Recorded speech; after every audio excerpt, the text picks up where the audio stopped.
오늘은 위기가 감사로라는 제목으로 말씀을 나누도록 하겠습니다. 코로나 2년이 되었습니다. 새로운 경험을 참 많이 했습니다. 특별히 삶이 많이 통제되었습니다. 모임이 제한해 있고 결혼식, 장례식, 공연 등 다양한 영역에서 이런 제한이 있었습니다. 피해와 불편은 이루 말할 수 없습니다. 모두 마스크를 쓰고 다녀야 했습니다. 지금도 마찬가지입니다. 예배를 드리면서 마스크를 쓰고 있습니다. 먹고 사는 생존에 어려움을 겪는 분들이 많아졌습니다. 한 예를 들어보겠습니다. 명동의 몰락, 명동의 눈물, 명동의 굴욕이라는 기사를 많이 본 것 같습니다. 상가의 40% 이상이 비어 있다고 합니다.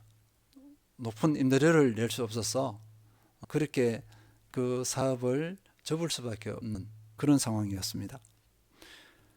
다양한 언어로 외국인을 맞이하는 가게들, 그 많은 가게들이 사라졌습니다. 전 국민이 재난지원금을 받았습니다. 상상도 할 수 없는 일들이 일어난 것입니다. 우리 교회는 어떻습니까?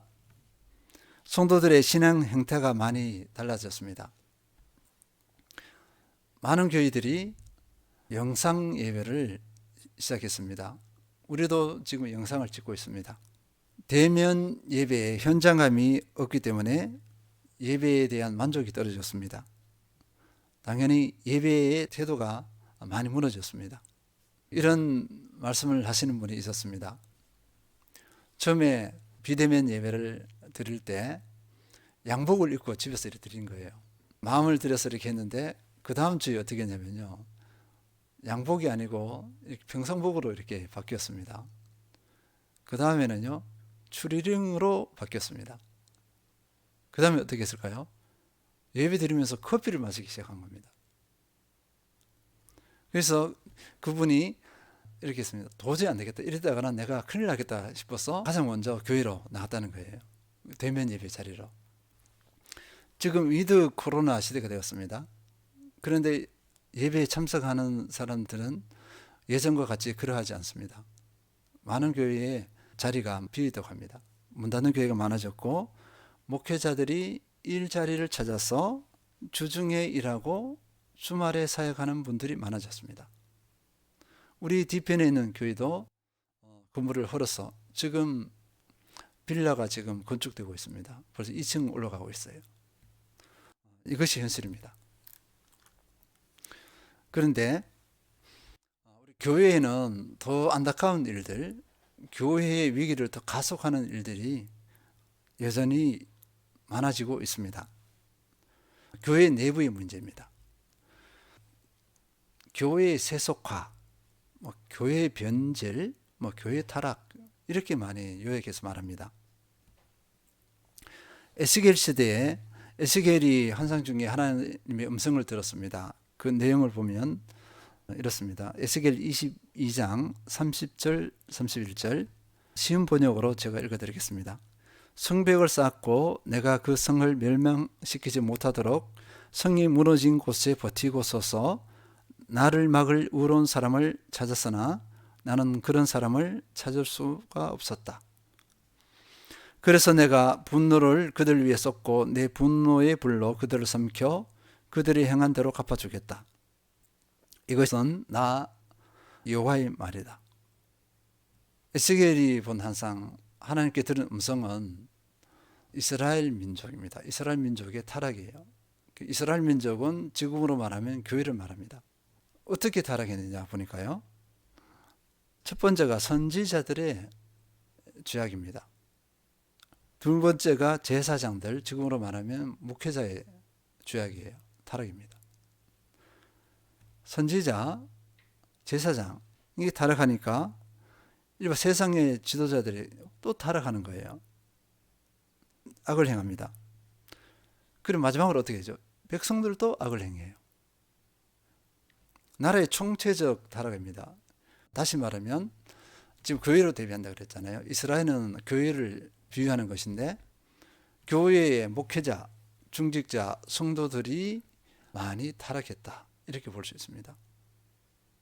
우리는 강단에서 서로 이렇게 말하는 것이 참 부담스럽고 힘이 듭니다.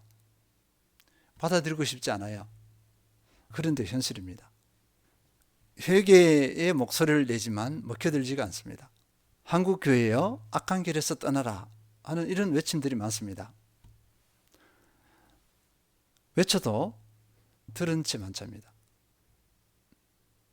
이 상황이 지금 우리 한국 교회의 모습이라고 볼 수 있습니다. 교회의 존재감을 생각해 볼 필요가 있어요. 우리 성도의 존재감입니다. 우리가 성도의 존재감, 교회의 존재감은 무엇이죠? 세상의 빛과 소금이에요. 세상의 소망이 되는 것입니다. 교회가 그 기능을 발휘할 때 이런 역할을 감당할 수 있어요. 우리 성도의 존재감은 무엇일까요? 세상 가운데서 구별됨입니다. 성도가 세상 가운데서 구별돼야, 그 구별됨이 거룩이거든요. 하나님의 말씀대로 하나님의 법칙대로 삶을 살아내서 세상에서 구별됨을 나타내는 것, 이것이 성도의 존재감입니다. 그런데 이 존재감이 깨어져 버렸어요. 어떤 분이 제게 말씀을 해주셨습니다. 뒤에 물건이 많잖아요. 저 박스들을 싣고 온 운전하신 분인데 집사님이 있습니다. 근데 저보고 뭐라 하는 게 아니라 뭐 교회 이런저런 얘기하면서, 예전에는 믿지 않는 세상 사람들이 어떻게 했느냐, 교회 목사님이 가면요, 목사님이라 그러면 피우던 담배를 이렇게 뒤로 이렇게 돌려요. 이 정도는 했다는 거예요. 이렇게. 그러니까 목회자의 존재감이 있었습니다. 근데 지금 어떻게 할까요? 전혀 반응하지 않아요. 그냥 목회자라 그래도, 목사라 그래도 이렇게 하고, 목사라 그러면 경계를 한다는 거예요. 혹 사기꾼이 아니냐 이거예요. 지금 우리 교회의 현실이 이렇습니다. 목회자에 대해서 이렇게 세상이 반응한다면 평신도에 대해서는 어떻게 하겠습니까? 우리 한매교회 개척교회입니다. 이게 빈자리가 너무나 많잖아요.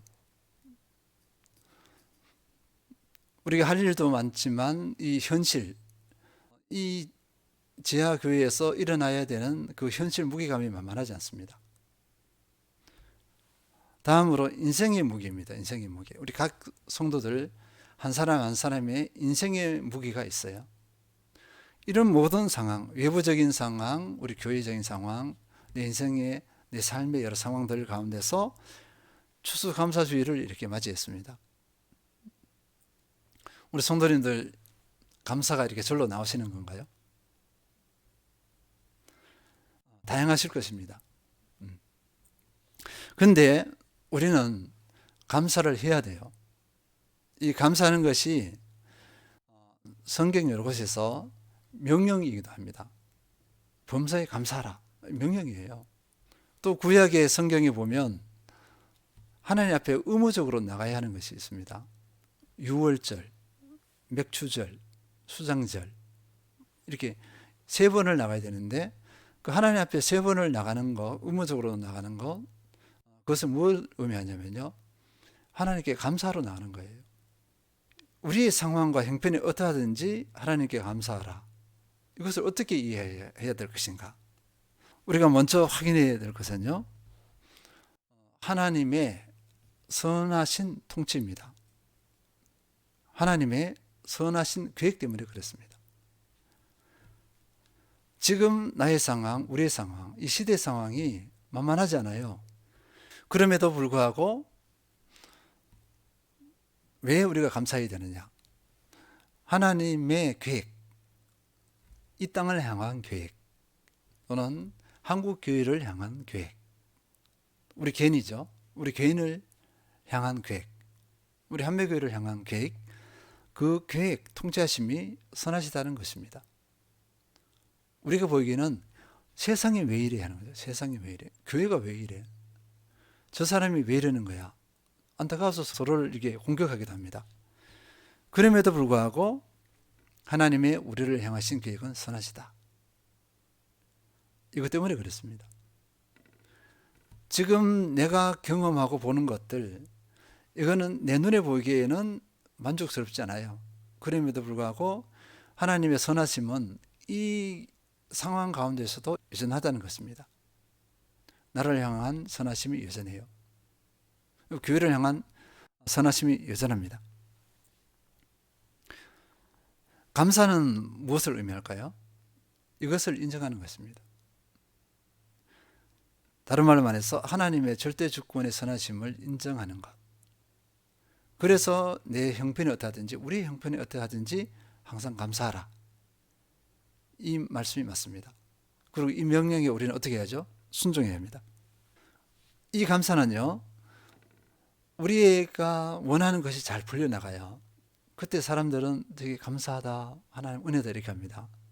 그런데 이 감사, 은혜라 하는 표현은요, 가볍습니다. 진정성이 좀 약해요. 왜냐하면 형편이 안 풀릴 때도 그렇게 할 수 있냐 이거예요. 하나님의 선하심, 하나님의 선하신 통치에 대해서 감사하게 되어진다는 것은 내 형편과는 상관이 없는 거죠. 지금 우리 시대에 이런 상황, 우리 교회의 이런 상황, 내 개인의 삶의 이런 상황, 그 인생의 무게 앞에서 이것을 인정한다면 어떻게 하는 거죠? 감사한다는 것입니다. 그래서 이 감사는요, 내 상황과 환경, 내 기준이 아닙니다. 하나님을 기준으로 해서 하나님의 관점으로 바라보고 감사하는 것. 이것이 진정한 감사입니다. 하나님께서는 이것을 원하세요. 우리가 너무나 잘 알고 있는 미국의 추수감사주일, 실제로는 시작이 아닙니다. 이미 성경에 있어요. 하나님께 맥추절, 수장절, 그걸 드리라 했잖아요. 지키라 했습니다. 그것이 추수감사주일이에요. 우리나라로 말하면 추석입니다. 미국에서 시작된 추수감사절 어떻게 했었는가 우리가 확인해 볼 필요가 있습니다. 우리가 이미 너무나 잘 알고 있어요. 1620년 12월 26일 종교의 자유를 찾아서 120명, 선원들까지 해서 120명 또는 한 102명입니다. 이분들이 117일간의 항해를 마무리하고 이제 플리머스라는 해안에 상륙했습니다. 그러니까 그곳에 도착할 때가 추울 때예요. 추울 때. 11월 달이 된 것 같아요. 그래서 도착하자마자 겪는 것이 뭐냐면 다른 것이 아니라 추위와 싸움이었습니다. 식량이 다 떨어지죠. 먹을 것이 없습니다. 영양실조에 걸리죠. 전염병까지 왔습니다. 그 다음에 봄이 돌아오기까지 몇 명이 사망했느냐? 44명이 사망했어요. 이게 현실입니다. 이것을 본 인디언들이 씨앗을 갖다 주었죠. 재배할 수 있도록. 근데 이분들이 가져온 밀이라든지 이것은 기후 조건이 안 맞습니다. 그 생각 못하고 가져왔죠. 인디언들의 도움을 받아서 이제 농작물을 재배하고 해서 풍작이라고 이렇게 하는데 풍작이 아니었던 것 같아요. 겨우겨우 되는 것입니다. 이분들은요, 이것을 감사해서 인디언들을 초대하고 이렇게 며칠간을 지켰느냐, 일주일 동안 추수감사주일로 지켰습니다. 인디언들을 초대한 것은요, 3일째예요, 3일째. 주일날은요, 찬양만 했어요. 찬양하고 감사만 했습니다. 그렇게 해서 일주일을 추수감사주일로 지키면서 하나님께 영광을 올려드렸습니다. 이것이 미국의 추수감사주일의 시작이에요. 이것이 각 교회, 세계 교회로 이렇게 뻗어나갔습니다. 감사는요, 전적으로 내 선택에 달려 있습니다. 외적인 상황이 아니라 감사는 내 선택에 달려 있다. 이렇게 볼 수 있습니다. 이 내 선택에 달려 있다는 것은 뭘 말하는 것이죠? 내 의지에 달려 있습니다. 감사는 의지가 들어가야 돼요. 오늘 말씀을 봅니다. 오늘 말씀을 보면요, 22절 하나님을 잊어버린 너희여 이제 이를 생각하라. 그렇지 아니하면 내가 너희를 찢으리니 건질 자가 없으리라. 이 말씀은요, 조금 전에 말씀드렸던 에스겔이 하나님 음성을 선포했던 것과 같습니다. 하나님을 어떻게 해요? 거역합니다. 하나님을 거부했어요. 그리고 하나님을 거부했다는 것은 뭘 말하냐면요, 이 사람들이 행위로 거부를 한 거예요. 불법을 행하는 겁니다. 누가 그랬느냐? 신앙인들, 종교인들이 그랬습니다. 오늘 본문에 22절에 이 대상이 누구냐? 16절에서 21절까지 그 내용이 나오면서 그 대상이 누구냐면은 믿음의 사람을 말하는 거예요. 지금으로 말하면 이스라엘 백성 믿음의 사람입니다. 성도들에 대한 선포예요. 이 선포 앞에서 우리가 어떤 반응을 해야 될 것인가, 이것이 어떻게 이 말씀을 받아들일까? 오늘 감사와 연결해서 한번 생각해 볼 필요가 있습니다. 이전에 하나님께서는 그러면 감사를 어떻게 보시는가 먼저 확인하겠습니다. 우리가 하나님께 감사한다 그러면 하나님께서 이것을 어떻게 받아들이느냐? 시편 50편 23절, 오늘 본문 다 함께 읽겠습니다. 감사로 제사를 드리는 자가 나를 영화롭게 하나니 그의 행위를 옳게 하는 자에게 내가 하나님의 구원을 보이리라. 감사로 제사를 드리는 자가 나를 영화롭게 한다. 우리가 선택에 의해서, 그 의지에 의해서 이렇게 하나님께 감사를 했습니다. 그러면 하나님께서는 그것을 어떻게 받아들이느냐? 우리의 감사, 이 의지적인 감사를 자신의 하나님을 영화롭게 한다고 했습니다. 감사로 제사를 드리는 자가 나를 영화롭게 하나니, 하나님께 영광을 돌린다는 거죠. 하나님께 영광을 돌려드리는데 여러 가지가 있습니다. 그런데 하나님께서는 첫 번째로 감사를 말씀하신 거예요. 하나님을 인정하는 거죠. 하나님의 주권을 인정하는 겁니다. 통치를 인정하는 겁니다. 그리고 이 감사는 하나님의 속성을 인정하는 것입니다. 그렇기 때문에 하나님께서 영화롭게 받으세요. 다음으로 뭐냐면 그의 행위를 옳게 하는 자에게 내가 하나님의 구원을 보이리라. 22절에서 하나님의 책망 진노가 있습니다. 심판에 대해서 말씀하셨어요. 왜 그러냐면 그들의 행위가 옳지 않아. 그러니까 그들의 행위를 옳게 하는데 전제가 뭐냐면 감사예요. 감사의 사람은 그의 행위를 옳게 한다, 이 말씀입니다. 그 행위를 옳게 하는 자에게 내가 하나님의 구원을 보이리라. 하나님께서 그들을 책망, 징계가 아니라 그 현실의 이 상황 가운데서 건져내신다는 거죠. 지금 우리 시대의 이 상황, 교회의 이 상황, 그리고 나의 이 상황 가운데서 하나님께서 어떻게 하신다? 우리를 건져내신다는 겁니다. 감사하고 행위를 옳게 해요. 여기는 뭐가 들어가죠? 회개가 들어갑니다. 반드시 회개가 들어갑니다. 그렇게 하면 우리에게 구원을 보여주신다, 이 은혜를 누립니다. 그리고 시편 69편 30절 31절, 내가 노래로 하나님의 이름을 찬송하며 감사함으로 하나님을 위대하다 하리니 이것이 속옷 뿔과 굽이 있는 황소를 드림보다 여호와를 더욱 기쁘게 함이 될 것이다. 하나님께서 어떻게 감사를 받으시느냐? 이 찬송하고 감사해요. 그러면 속옷 뿔과 굽이 있는 황소를 드림보다 여호와를 더욱 기쁘게 함이 될 것이라. 소, 뿔, 굽이 있는 황소를 드린다. 이게 예배 행위입니다. 예배 행위 중에서 아무리 예배를 드려도 감사가 빠진 예배는 하나님을 기쁘시게 할 수 없어요. 이 원리입니다. 우리가 하나님께 헌신을 해요. 물질로도 헌신하고 시간, 에너지로도 헌신합니다. 그 헌신이 감사가 빠져버리면 하나님께 기쁨이 되지 않습니다. 감사가 들어가야 하나님을 기쁘게 하시는 온전한 헌신이 될 수 있어요. 감사가 첫 번째입니다. 그러면 우리가 감사를 할 때 내게 어떤 영향을 미치느냐? 이 감사의 은혜 내지 축복입니다. 탈무드에 보면요, 세상에서 가장 지혜로운 사람은 비오는 사람이고 세상에서 가장 행복한 사람은 감사하며 사는 사람이다. 이 성경의 모든 말씀을 이렇게 대조해 보면 이 말씀이 맞습니다. 감사하는 사람이 행복해요. 요즘은 의학적으로 감사하면 그 감사 호르몬이 나온다 그래요. 그러니까 사람의 감정의 최고치는 감사라는 거예요. 그러니까 감사할 때 이 호르몬의 최고치가 올라간다고 합니다. 그러니까 사람들이 내가 원하는 것을 막 삽니다. 요즘은 뭘 많이 하죠? 여행을 많이 하잖아요. 해외여행 가고, 코로나 때문에 그랬지, 코로나가 아니었으면 지금 이 시기 뭐 주말이고 무슨 공휴일이고 상관없습니다. 명절이고 상관없이 해외를 드나듭니다. 근데 사람들이 내가 원하는 것을 사는 것, 넓은 집에 살고, 그리고 여행 가는 것에 대해서 기뻐하고 행복해 합니다. 근데 한번 물어보고 싶어요. 그 기쁨, 행복이 얼마나 가느냐 이겁니다. 그렇게 오래 가지 못할 것입니다. 근데 감사는요, 그런 기쁨과는 차원이 다르다는 것입니다. 그런 행복과는 차원이 다르다는 거예요.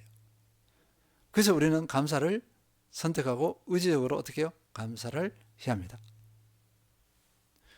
다른 것들은요, 집을 산다, 뭐 여행을 간다, 이 모든 것들은 조건이에요, 조건. 그것을 이루기 위해서 내가 원하는 물질을 드리는지 해서 드립니다. 그리고 그 조건을 성취시켜야 약간의 기쁨이 있어요. 근데 감사는 조건이 아닙니다. 내 상황 형편이 어떤지 상관이 없어요. 조건 없이 감사는 언제든지 할 수 있어요. 근데 그 감사의 효과는 하나님을 영화롭게 하죠. 그렇죠? 나에게 행복을 줍니다. 그 행복이 온다는 것은 온몸을 어떻게 해요? 영혼육을 건강하게 한다는 거예요. 이것이 감사의 은혜입니다. 이렇게 되니까 이 감사는 어떻게, 삶을 어떻게 하죠? 긍정하게 합니다. 감사하는 사람이 비관하는 사람이 없어요. 감사하는 사람이 우울증에 걸린 사람 보셨어요? 나 죽을 거야 하는 사람들 보셨습니까? 그런 일은 없습니다. 삶을 긍정하니까 행복감이 오잖아요. 같이 가는 거죠. 그리고 이 삶을 긍정하는 사람은요, 주변의 사람들에게 영향을 미쳐요. 긍정의 에너지가 되어지죠. 그러니까 다른 사람을 살리고 세우는 도구가 되어집니다. 감사하지 않는 사람, 비판하고 비관하는 사람, 옆에 사람이 물들어요. 같이 비판하고 비관하고 못 살겠다 이렇게 버립니다. 이렇게 감사의 영향은 엄청납니다. 그리고 또 다른 모습이 있습니다. 이 감사를 통해서 어떻게 하냐면요, 하나님 앞에 감사했어요. 그리고 사람에게는 어떻게 할까요? 사람에게도 감사하죠. 진정한 감사는요, 하나님께 감사가 이루어지면 사람에게도 감사가 되어집니다. 저 사람은 감사할 줄 몰라 막 이런 소리를 막 들어요. 근데 그분 이렇게 보면 하나님께 감사함이 약해. 하나님 감사합니다 하는 사람들은 꼭 사람에게 요만한 것까지도 감사할 줄 알아요. 그리고 다른 말로 말해서 다른 사람의 수고를 알아요. 그래서 진정 감사가 나옵니다. 오늘은요, 시간이 좀 지났지만 한 가지를 조금 더 하고 마무리하겠습니다. 다른 게 아니라 지금까지와는 다른 감사가 좀 있습니다. 저는 이제 감사를 이렇게 두 가지로 보거든요. 지금까지 말씀드렸던 감사, 형편이 어떻게 하든지 그 열악한 가운데서도 하나님을 인정하면서 감사하는 부분이 있고, 두 번째는요, 다른 부분인데 골로새서 2장 6절입니다. 그러므로 너희가 그리스도 예수를 주로 받았으니 그 안에서 행하되 그 안에 뿌리를 박으며 시험을 받아 교훈을 받은 대로 믿음에 굳게 서서 감사함을 넘치게 하라. 이 구절 참 많이 우리가 나눴던 구절입니다. 여기서는요, 감사함을 넘치게 하라 이전에 뭐라고 했냐면요, 너희가 그리스도 예수를 주로 받았어. 이거 누구를 말하죠? 우리를 말합니다. 믿음의 사람이에요. 예수님을 주님으로 받았습니다. 나의 주인으로 받았어요. 그 사람이 어떠한 삶을 살죠? 그 안에서 주님 안에서 행하죠. 그리고 주님 안에서 뿌리를 받고 세움을 덧입어. 말씀을 받은 대로, 교훈을 받은 대로 믿음에 굳게 서. 우리 믿음의 사람이 하나님과의, 주님과의 제대로 된 관계 가운데서 신앙의 뿌리를 내리고 이제 세워진다는 거죠. 성장해 가는 거예요. 성숙해 가. 그러면 그 감사는요, 조금 전에 의지적으로 선택적으로 하는 감사와는 좀 달라요. 그냥 감사가 막 넘쳐나. 이런 감사가 있습니다. 하나님께서는 이 두 가지 다 원하시죠. 내 환경이 열악한 가운데서 겨우겨우 의지를 가지고 그런 감사 또 분명히 해야 돼요. 하나님께서 원하십니다. 기뻐 받으세요. 그러나 주님 안에서 삶이 변화되어져서 하나님의 그 은혜를 풍성하게 체험해서 절로 감사가 넘쳐나오는 거. 그냥 감사. 이 두 가지 다 필요합니다. 이 감사가 두 가지를 충족시키는 사람의 삶은 복되다 할 수 있습니다. 하나님의 모든 것을 경험하고 흔히 말하면 살만 나죠. 그 다음에 이 땅에서 내가 살아가는 이유, 목적을 발견하게 되어집니다. 감사가 없는 사람, 내가 이 땅에서 사는 삶의 목적 몰라요. 그래서 많은 경우에 정말 불쌍한 사람이 누구냐면 내가 이 땅에서 왜 사는가 문제, 내 삶의 목적이 뭐야? 그것을 모르고 살아가는 사람이 가장 불쌍한 거예요. 감사를 아는 사람은요, 이것이 해결된 사람입니다. 이것이 해결 안 되면 감사 못해요. 그러니까 조건적인 감사밖에 못합니다. 이 원리를 우리가 아시고 이 감사의, 이 두 가지 감사의 능히 승리하는 우리 모든 성도님들 되시길 축원드립니다. 다시 한번 말씀드립니다. 감사는요, 선택입니다. 의지입니다. 감사할 때 행복해요. 다른 걸 다 두고서 행복하고 하나님을 마음껏 경험할 수 있습니다. 그리고 내가 이 땅에서 사는 존재 발견해요. 그러니까 그 삶이 한 단어가 있습니다. 충만하다 이렇게 해요. 충만이라는 단어가 너무나 좋습니다. 충만이라는 이 단어가 내 삶에 적용되기는 참 어려워요. 우리 성도님들은요, 감사가 넘쳐나서 그 삶이 충만하다는 그 주인공, 그 대상이 되시길 축원드립니다.